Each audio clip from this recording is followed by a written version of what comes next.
The question facing most institutional investment committees in 2024 is no longer whether to consider crypto. It is how much to allocate, and how to justify that decision analytically. The 1 to 5% range has emerged as the most commonly cited institutional allocation band, referenced by allocators from Yale's endowment theory descendants to Norwegian sovereign fund analysts. But the number alone is meaningless without the analytical framework behind it. A 1% allocation in a highly concentrated equity portfolio carries different risk implications than 1% in a diversified multi-asset fund. A 5% allocation in a long-duration liability matching mandate is categorically different from 5% in a high-return absolute return strategy. This video applies mean variance optimization, drawdown analysis, Sharpe ratio contribution, and regulatory constraint assessment to provide a data-driven answer to the sizing question. Not a guess, not an opinion, a framework. 3 analytical frameworks should guide institutional crypto sizing, used in combination rather than isolation. First, mean variance optimization.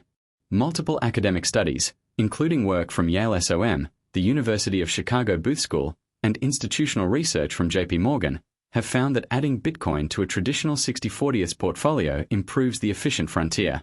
Implied optimal weights typically range from 2 to 8%, depending heavily on assumed returns and the correlation inputs used.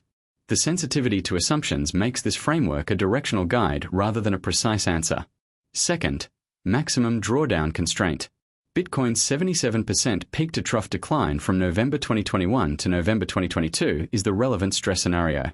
A 5% initial allocation that subsequently loses 80% becomes 1% of portfolio, a tolerable residual for most mandates. But a 10% initial allocation becomes 2%, still manageable, while a 20% initial allocation becomes 4% during maximum stress. Third, marginal Sharpe contribution. Bitcoin's correlation to the S&P 500 historically averages 0.3 to 0.4, meaningfully lower than most alternative assets. At these correlation levels, even a modestly positive expected return generates meaningful Sharpe ratio improvement at small allocation weights. The Sharpe ratio improvement from adding Bitcoin to a traditional 60/40th portfolio demonstrates a clear pattern over the 2017 to 2024 period. At 0% allocation, the baseline 60/40th Sharpe ratio sits at approximately 0.72. Adding just 1% Bitcoin improves this to approximately 0.79, a meaningful increase from a single percent reallocation. The improvement continues through 2 and 3% weights, peaking at approximately 0.91 at the 5% allocation level. Beyond 5%, the improving diversification benefit is overwhelmed by the volatility drag from Bitcoin's 75 to 80% annualized standard deviation. By 10% allocation, the Sharpe ratio has declined back below the 4% level, indicating overallocation relative to the asset's correlation benefit. This empirical pattern is consistent across multiple study periods and methodologies, and it is the primary quantitative justification for the institutional consensus of a 1 to 5% allocation range. The inflection point at 5% is not arbitrary. It reflects the specific correlation and volatility characteristics of Bitcoin relative to a diversified traditional portfolio. Recommended allocation ranges vary significantly by institutional mandate type, reflecting differences in liability structures, regulatory constraints, beneficiary obligations, and governance sophistication. For defined benefit pension funds, where liability matching and capital preservation dominate, the institutional consensus centers around 0 to 1%, reflecting the need to avoid material drawdown risk against actuarial obligations. Regulatory constraints also apply in most jurisdictions, with many pension regulations either prohibiting or severely limiting digital asset exposure. University endowments, operating under longer time horizons and greater return orientation, have more latitude. The 1 to 3% range is defensible, with some pioneering endowments like Yale successors already in the 2 to 4% range. Family offices, with no external beneficiary obligations and maximum governance flexibility, can justifiably reach 3 to 5%, with ultra-high conviction principles pushing higher. RIAs serving accredited investors must consider suitability obligations, but a 1 to 3% recommendation for appropriate clients is broadly defensible. Corporate treasuries, given the potential accounting and cash flow volatility implications, generally cap exposure at 1 to 2% of total liquid assets. Stress testing the allocation against Bitcoin's worst historical drawdown provides critical sizing validation. Consider a $1 billion institutional portfolio allocating 2%, $20 million, to Bitcoin.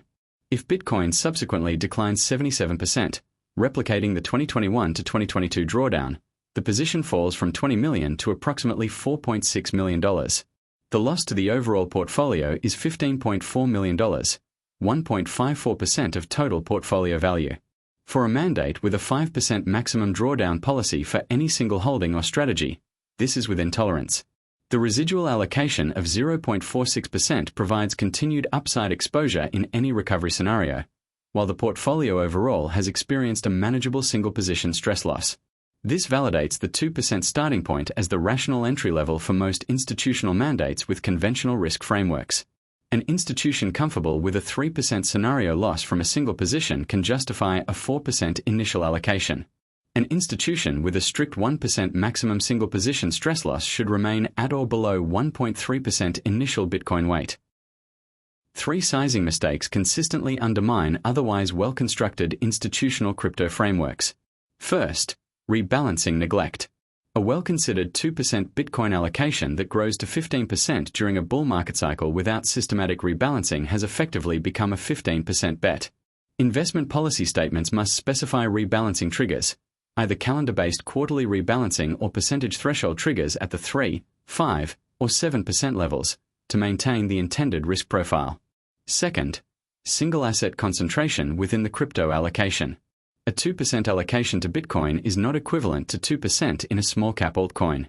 The latter can decline 90 to 99% in a bear market, an order of magnitude worse than Bitcoin's historical worst drawdown. The investment policy must specify not just the allocation percentage but the assets that constitute the crypto bucket, with maximum weights per asset. Third, correlation regime changes. Bitcoin's average correlation to the S&P 500 of 0.3 to 0.4 understates the correlation during acute market stress. During the March 2020 COVID crash, Bitcoin declined rapidly alongside equities in the initial deleveraging phase. The diversification benefit disappears exactly when correlation to risky assets spikes, a well-known limitation of diversification during crisis periods. 5 principles for institutionally defensible crypto sizing. First, begin conservatively at 1 to 2% if the mandate is new to crypto, compliance infrastructure is still developing, or liability matching constraints require strict drawdown limits. This range captures the Sharpe ratio improvement documented empirically, while limiting the maximum portfolio stress loss to manageable levels. Second, consider scaling to 3 to 5% only when governance is mature, the investment policy explicitly accommodates digital asset characteristics, and the time horizon is 10 years or longer. Third, always calculate the maximum weight by specifying your maximum acceptable single position stress loss first, then back-calculating from the 80% drawdown scenario. This makes the sizing decision explicit and defensible to beneficiaries and regulators. Fourth, define rebalancing policy before making the first allocation. Quarterly calendar-based rebalancing or threshold triggers at double the target weight are both operationally sound. Fifth, the Sharpe ratio improvement documented in academic studies peaks around 5% for conventional portfolios and deteriorates significantly at higher weights. Do not use the quantitative case to justify allocations above this threshold without adjusting the baseline portfolio assumptions. Portfolio construction decisions in crypto deserve the same analytical rigor as any other asset class. Crypto mechanics provides the frameworks, data, and institutional perspective that professional investors need to make defensible allocation decisions. Subscribe now and apply the tools of serious investing to the digital asset space.